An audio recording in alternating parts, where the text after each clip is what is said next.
Dalam MOU itu kita lihat apa yang telah ditulis dalam MOU tentang MA 63 itu dia agak aman, lebih general bagi aku, sebab MA 63 ini kesemuanya ada 11 perkara yang penting di situ. Jadi mana satu perkara yang kita ingin lihat di situ, ya. Jadi sebab itu dalam soal jawatan kuasa pemantau itu steering committee sangat penting lah untuk melihat ini, ya. Dan kita PIH harus berhati-hati dalam hal ini, harus berhati-hati. Kita mesti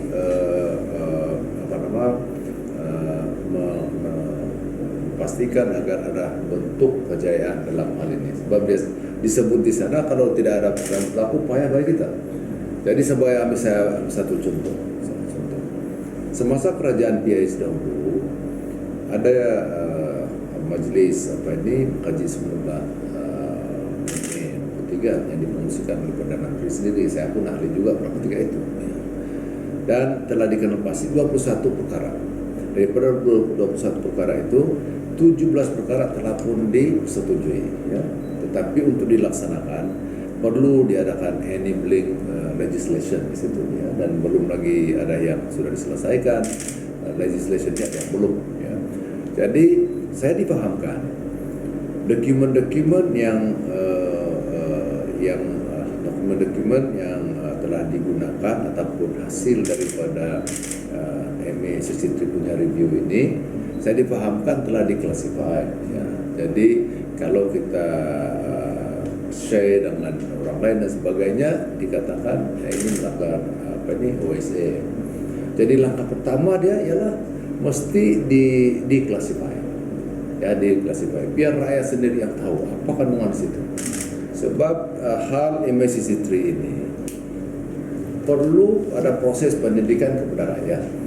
Rakyat ramai yang tidak paham apa benda dalam MA63 ini, ya. Jadi rakyat perlu paham, perlu paham apa sebenarnya isu dia dan sebagainya, dan selepas itu baru kita senang untuk mendapat bukan saja sokongan rakyat, tetapi rakyat sendiri akan dapat mempertimbangkan bahwa penting ini dilaksanakan dan sebagainya. Tetapi pada ketika ini, kerana pendidikan kenegaraan di Malaysia ini tidak dibuat bermula daripada sekolah awal tadika, ramai yang tidak paham. Jadi itu.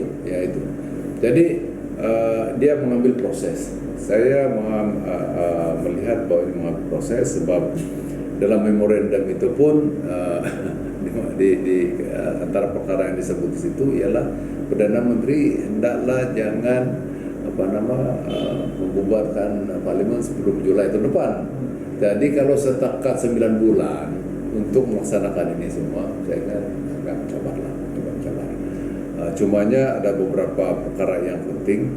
Contohnya bahwa Sabah, hubungan Sabah dan Sarawak ini adalah setara dengan pada ketika itu Persekutuan Tanah Melayu, ya. Dan ini terkandung dalam artikel 1 kurungan 2 Perlembagaan Persekutuan. Kalau itu dapat dipindah dan dikembalikan pada yang asal, itu satu yang baiklah, ya. Dan memang terkandung dalam MOU itu, di mana kita cerita tentang reformasi parlimen, dan antara perkara yang kita harapkan dapat diambil tindakan oleh kerajaan anda sekarang ialah pindahan perlembagaan itulah. Dalam hal MA 63 itu, kalau kita dapat berjaya untuk mendidik rakyat, bukan sahaja rakyat Sabah, bukan saja rakyat Sarawak, tetapi juga rakyat daripada Semenanjung dalam perkara ini, bagi saya itu satu kejayaan. So, saya ingat rakyat di Semenanjung ini, dia punya pemikiran yang lebih tertumpu kepada perjanjian Pangkor yang telah membentuk Persekutuan Tanah Melayu. Dia lebih kepada situ. Jadi sebab itu di sini lebih banyak perkara yang dinyatakan tentang social contract di antara kaum Melayu, India dan Cina. Dia lebih tertumpu pada itu. Apabila kita cerita tentang Sabah, perjanjian yang telah membentuk Malaysia ini, dia agak jadi bagi saya perlu sebut ini sebab saya sebenarnya agak khawatir juga, sebab masa yang begitu suntuk nanti orang-orang Sabah dia punya expectation terlalu tinggi dan akhirnya di mana sudah pelaksanaannya. Ya. Saya agak khawatir di situ. Ya, jika sekiranya kita, tetapi pimpinan Pakatan Harapan, saya sangat berharap rekan-rekan daripada Pakatan Harapan dapat bersama-sama menghayati apa yang terkandung dalam perjanjian Malaysia ini dan kita sama-sama perjuangkan supaya dia diterima oleh semua pihak. Jangan pula nanti bila kita laksanakan yang mengatakan, oh kenapa terlalu berpihak pada Sabah.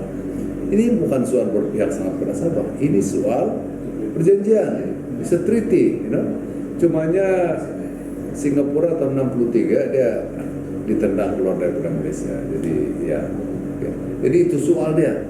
Ya.